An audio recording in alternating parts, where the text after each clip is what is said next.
Hello, my name is Kimura. I'm a certified social worker and care worker in Japan. Today I'm going to talk about Vision for 2022 of Care English Lessons. And I'm going to introduce you Asia Health and Wellbeing Initiative. So let me start from my self-introduction. I was brought up in Malaysia, in Singapore, 1980s, and graduated from Nihon Fukushi University, which is #1 social worker human development. I also learned multicultural understanding at Hanoi University, 1994, and learned participatory approach to community development in the University of the Philippines, 1995, in 1996. I have been working as social worker, care worker, and social welfare equipment advisor for 25 years, including human development. I have been working as lecturer for Japanese and foreign care workers, also social workers.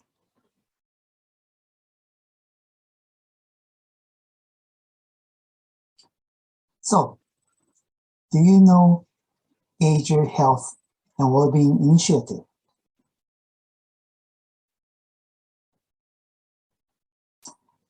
First launched in 2016 by the Japanese government, the Asia Health and Wellbeing Initiative aims to promote bilateral and regional cooperation that fosters sustainable and self-reliant healthcare systems in the Asian region.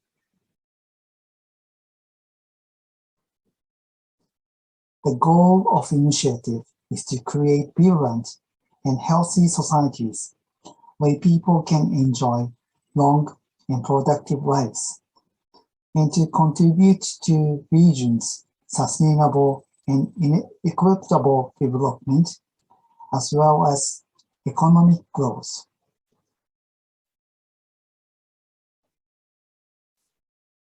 Drawing on the lessons learned in Japan, the most aged country in the world, this initiative first focuses on tracking age-related challenges. It is composed of 4 pillars. First, to review and share elements of Japan's experience with the vision of care and service that could benefit other countries in the region. Second, to provide training for long-term care providers in the region and to facilitate the smooth and effective region-wide movement of care workers. Third, to promote and develop the long-term care industry and peripheral industries in the region. And fourth, to conduct policy research and dialogues on healthy aging, elderly care, and other relevant issues that benefit from a regional approach.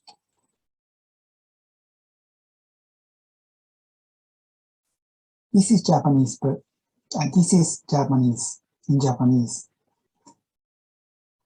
アジア健康構想の現状と課題、介護分野。こちらは内閣官房健康医療戦略室で公開されている資料です。日本人の方はぜひこちらもご覧ください。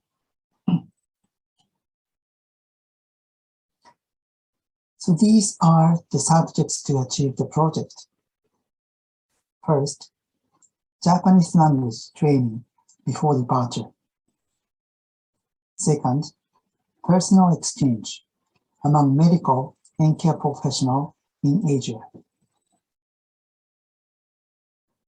This lesson has provided by several lecturers at grassroots level more than 1 year. Mr. Fukui, Mr. Chino in the Philippines, and me in Japan, who are social worker and care worker. Mr. Kano in Japan is occupational therapist. We are a team. So if you want to review the lectures up to now, you can check from this YouTube site. Third, introducing ICT and Care Robot for Independence. My lesson has provided with Mr. Kano, and you can check YouTube site of Mr. Kano from here. And these are the lecture list of mine, including seminar at International Federation for Dementia Care. And if you want to know more about AJ Health and Wellbeing Initiative, you can check from this website.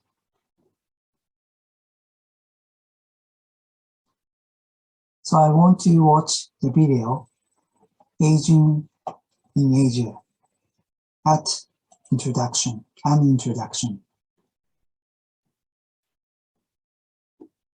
The population of Asia is rapidly aging. Just how fast? At the start of the 21st century, all but 7 countries in Asia were young populations, as indicated in yellow on this map. A young society means that seniors 65 and older represent less than 7% of that country's population. Japan, shown in dark orange, was the only country in 2000 that was an aged society, since more than 14% of its population was already senior. But since then, the number of aging societies has been growing. By 2025, more countries will join Japan as aged societies, including China. And by 2050, only 3 countries in the entire region will still be young.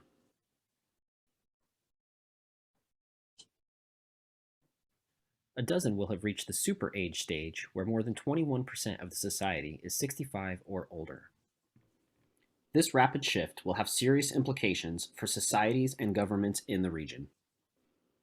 Is Asia ready?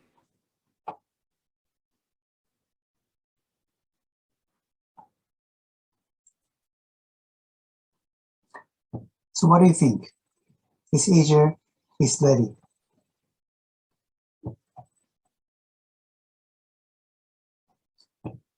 Today we are going to focus on Japan, super aged country, and Philippines, still young country. The percentage of people aged over 65 years old living alone in Japan.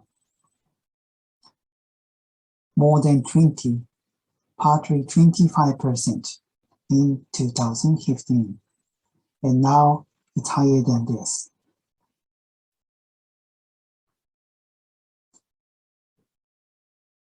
Philippines still 10 to 15%.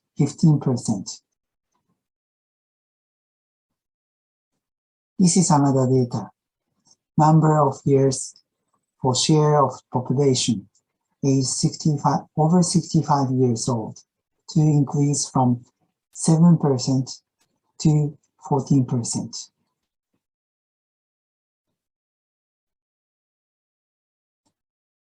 Japan reached 7% in 1971, 13.8 in 1994. Philippines will be reached 7.2% in 2028. We have 57 years difference. 13.7 in 2057. we have 63 years difference. What do you think? Still far in the future?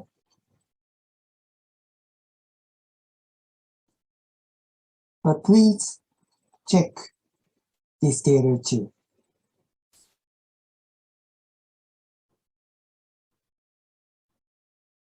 Act on social welfare for the elderly in 1963.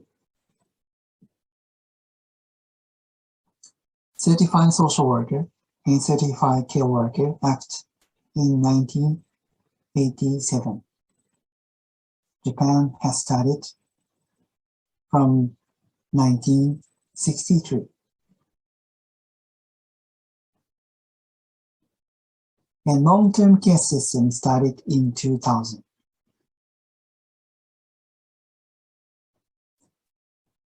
Singapore is surprising. Started in 2002 when under 7%. Republic of Korea started in 2008 when 9.9%. China partly started in 2012 when 8.5%. How about Philippines?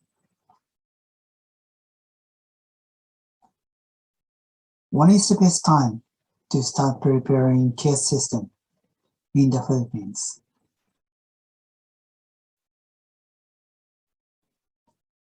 If you focus on before 10%, it's 2041. That means you have only 20 years.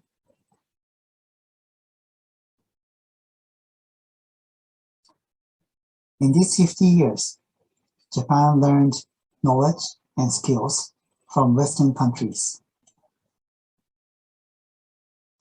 Many scholars and practitioners visited many countries to learn system and personal care, and still have been learning.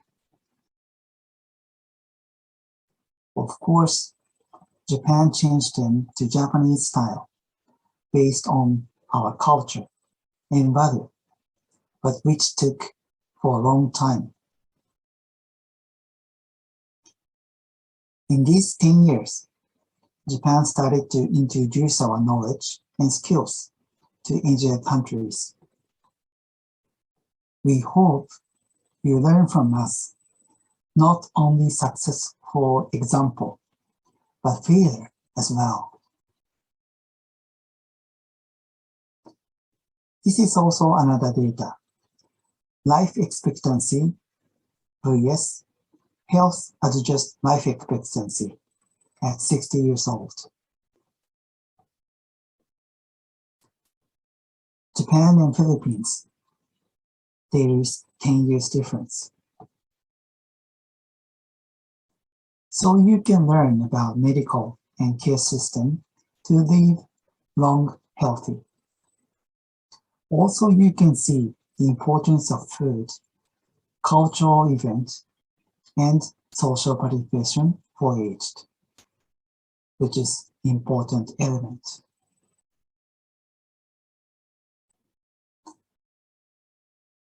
I want to introduce you successful example from Philippines. She was physical therapist in the Philippines and came to Japan as first BPA candidate in 2009. She passed her first examination to be certified care worker after 3 years training in Japan. Now, she is Vice Facility Director and Director of Osaka Association of Care Workers in 2021. Another successful example from overseas. Some of them become a care leader who manage staffs from overseas. become a care manager who can speak more than 2 languages, which is difficult for Japanese. Open own company to provide care service for foreigners. In 10 years, I met so many care workers and supporters from overseas.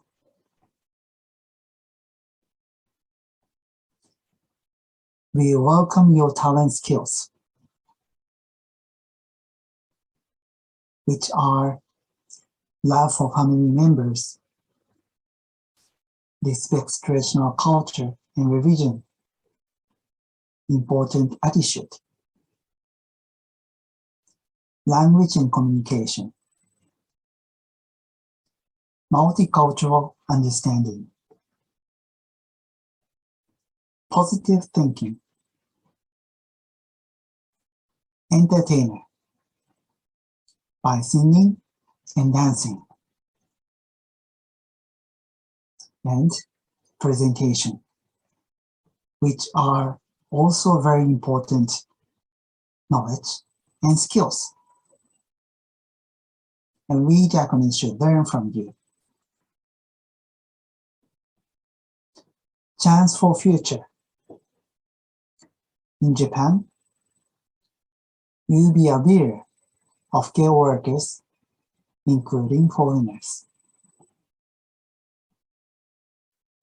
You can contribute to aged from overseas as care worker with special skills of cultural understanding on your own language. In the Philippines, you'll be a pioneer of care professional. Also, you'll be leader, teacher, and consultant.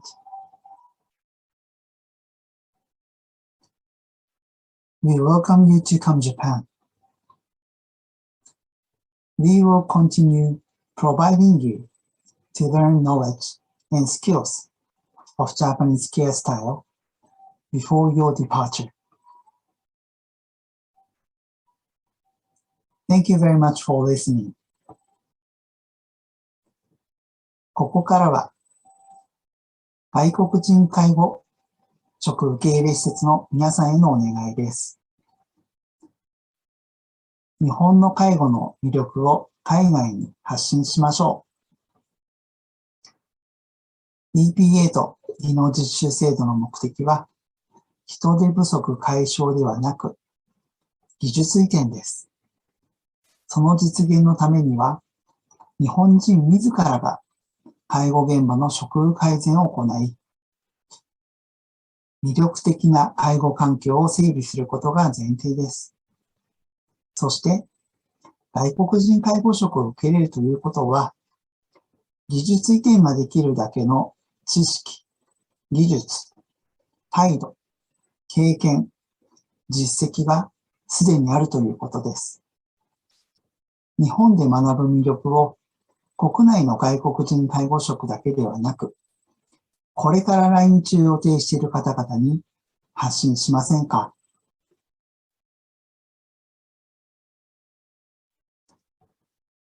介護の英語での発表者を募集しております。外国人介護職を受け入れ、技能移転を行っている事例を介護の英語で紹介しませんか？日本の介護の魅力を海外に発信できる方、ぜひご連絡ください。写真にあるのは介護チャンネル、Facebook 上のグループページです。ぜひこちらにご参加ください。